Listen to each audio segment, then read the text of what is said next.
Recipient of the International Award for Promoting Gandhian Values Outside India 2024, Reverend Eric Kumedisa.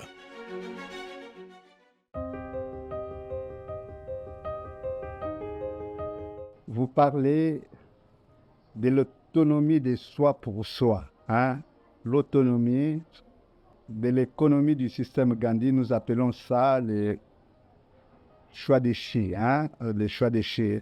C'est pour cela que vous verrez sur les logos de notre institut, de l'Institut Gandhi Sciences et Paix, vous verrez, c'est mentionné, c'est écrit objectif choix des chi. Donc, nous préparons les gens à être autonomes pour leur propre bien.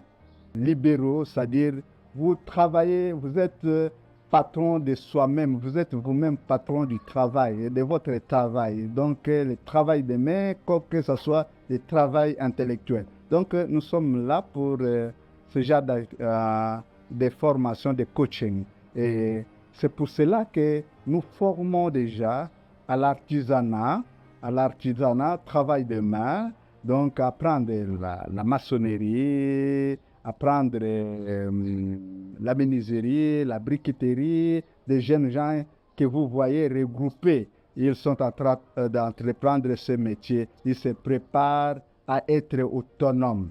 Donc, ils se préparent à se soutenir. Ils se préparent à être leur propre maître. Donc, il ne dépend pas de personne, il dépend de lui-même. Donc, c'est ça les acteurs. Quand tout ce que vous voyez des étangs que nous créons dans notre pays, dit ceci, l'agriculture, priorité des priorités, et ils ont l'option de mécaniser, de faire mécaniser l'agriculture. De faire mécaniser l'agriculture dans un pays presque analphabète, les gens pauvres. Vous amenez des machines pour développer l'agriculture. Et ces machines vont tomber en panne. Ces machines auront des choses à demander, de la technologie. Vous allez toujours être dépendant des transferts technologiques, des pratiques autochtones. Comment on faisait de l'agriculture? Lancez les gens à faire de l'agriculture, donc ils vont se nourrir. Puisque quand tu développes de l'agriculture, quel est l'objectif? L'objectif, c'est de nourrir la population. Mais si la population elle-même peut produire, où est les maths? Où est les maths? Où les gens cultivent, où les gens, avec la houe, avec la bêche, ils cultivent et ils produisent pour consommer. La vocation d'exporter ou de vendre les surplus, c'est de se faire nourrir soi-même. Et si on arrive à atteindre cet objectif, ça serait déjà beaucoup plus mieux. Ils sont à travailler pour ça. On élève. Les enfants que vous voyez, c'est de la maladie de la honte. Nous ne voulons pas ça. C'est pourquoi nous mettons assez d'accent pour des formations, des métiers pratiques qui vous rendent autonome.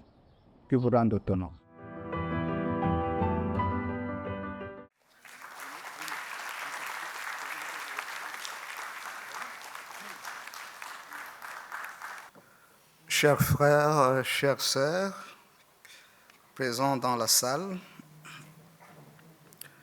à l'occasion de la remise de ces trophées, je voudrais vous entretenir sur la non-violence.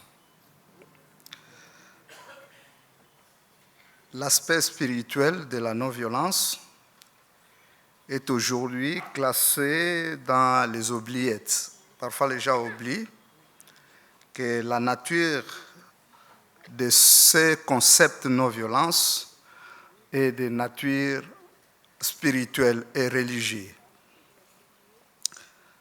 À titre de rappel historique, la non-violence est d'origine spirituelle.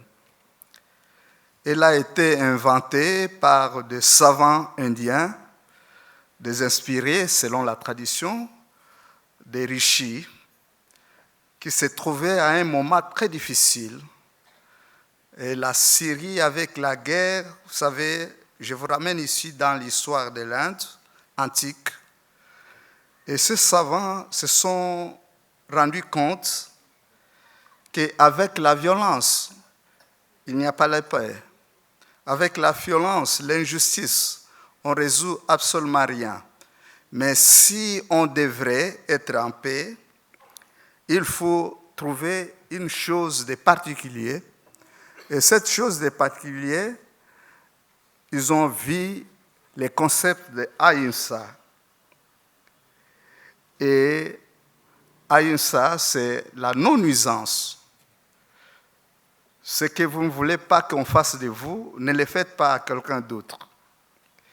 Et ils ont commencé à enseigner cette loi qui a été reprise plusieurs siècles après par Jésus de Nazareth avec son principe de l'amour du prochain. Et plusieurs années après, non loin de notre époque, il y a un monsieur, Gandhi,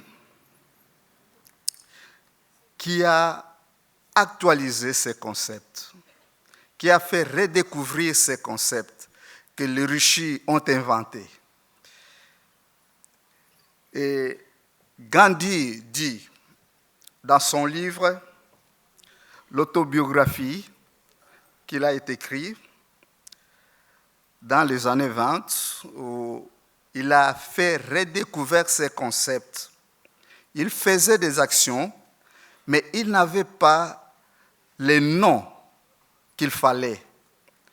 Et il déclare que c'est en 1906, après avoir essayé sa méthode en Afrique du Sud, avec son mouvement de revendication de l'injustice que l'apartheid a commis en Afrique du Sud, il s'était rendu compte que la méthode que j'utilise, c'était de la non-violence. Et cette méthode, il s'est imprégné dans la partie spirituelle, où il commençait à gêner, il commençait à faire prier et à mobiliser les gens. Et quelques années, beaucoup plus tard, son cousin, qui a fait découvrir ces concepts, ils ont étudié, ils ont dit les Satagriya. Donc, les Sat comme Dieu, et puis Gré comme interdieu. Donc, à partir de ce moment-là, il a compris que les Satagriya étaient donc un mouvement qu'il devrait propulser et mettre en contact. Donc, pour tous ceux qui se sont donnés à ces mouvements, ils étaient appelés des Satagriya. Donc, permettez-moi les termes, donc c'est le terme tout à fait d'origine indienne et parfois il y a des difficultés un peu à les prononcer. Donc, à ce moment ici, vous écoutez les discours ou un mot qui vient des non-violents du Satagriya, qui vient du Congo. Peut-être me poserez-vous la question de savoir qui sont les moines Gandhi? Qu'est-ce qu'ils font? Est-ce que c'est une église? Est-ce que c'est une religion? Je vais vous dire que les moines Gandhi ne sont pas une religion, mais au moins ce sont ceux qui croient à des valeurs que Gandhi a mis en pratique, à des expériences que Gandhi a expérimentées sur le plan social. Et ce sont ceux qui adhèrent à ces idées et qui les mettent en pratique, sont ipso facto des moines. Tels que vous êtes là, vous êtes des moines Gandhi, puisque vous avez mis votre approbation, n'est-ce pas, à l'adhésion de ce que Gandhi a fait promouvoir. Et c'est pour la raison pour laquelle on est ici. Qu'est-ce qu'il voulait dire quand il parle de Satagriya? Qu'est-ce qu'il voulait dire? D'abord, il a mis en principe quelques des principes qu'on appelle de V.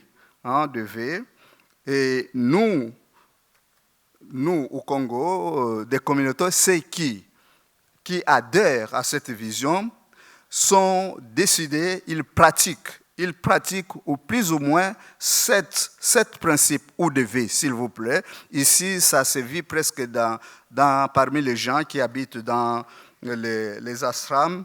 Donc, nous avons levé d'abord des fermetés, l'attachement à la vérité, lever. Et alors que l'attachement à la vérité, c'est le concept de Dieu lui-même. Dieu, c'est la vérité. Donc, quand on est attaché à la vérité, on a fait la découverte de Dieu, on est avec Dieu. Nous avons levé de la vérité. Donc, être verdict dans ce qu'on dit, dans ce qu'on fait. Donc, nous avons levé, entre autres, de certaines disciplines dans le manger, dans le boire, dans la sobriété, l'humilité. Il n'y a pas de choses superflues. Donc, c'est ça, être moine Gandhi. Et depuis que nous nous sommes constitués au Congo, nous nous sommes attelés. Puisque moi, je suis homme, vous êtes homme, vous ne pouvez pas voir moi souffrir, ou bien moi, je ne peux pas vous voir vous souffrir. Donc, nous devons nous aider dans la souffrance et voir comment est-ce que nous pouvons dépasser cette souffrance parfois créée par nous les hommes à cause des injustices, à cause de l'égoïsme. C'est pour la raison pour laquelle nous nous sommes attelés dans le travail de transformation sociale, dans l'artisanat, faire du travail dans l'entrepreneuriat, donner aux jeunes gens le travail pour s'autosuffire, pour leur propre bien et pour le bien de la communauté. Et nous sommes dans ces activités-là au Congo et nous avons aussi des programmes que nous utilisons. Ici, je ne suis pas dépendant de ce qui est écrit là. J'ai fait un peu les idées qui sont contenues ici. Et c'est dans ce contexte-là, nous faisons des programmes. Par exemple, les programmes de retour volontaire de jeunes gens qui viennent dans des cités. C'est-à-dire, ceux qui arrivent, ils quittent le village, ils viennent dans les villes pour trouver de l'emploi. Alors, quand ils n'en trouvent pas, ils se déversent dans la violence, ils commencent à faire n'importe quoi. Alors, à ces jeunes gens-là, nous développons un programme de leur retour au village, les retours volontaires. Nous essayons de les faire retourner volontairement au village, trouver de quoi travailler la terre, gagner un peu de pain, se suffire et être en paix. Et puis, en plus de cela, dans les universités où nous sommes, ou qui nous donnent l'accès à parler aux étudiants, à parler au public, nous essayons d'enseigner les habiletés de la non-violence, ce que la non-violence implique. Quelqu'un qui voudrait être non-violent, comment il doit vivre, qu'est-ce qu'il doit faire, ainsi de suite. Donc, c'est la raison pour laquelle nous sommes là au Congo. Et c'est la raison pour laquelle, en voyant tout ce que nous avons entrepris, et il y a Gandhi International, un mouvement basé en France qui nous a ciblés. Donc, le président de ce Gandhi, M.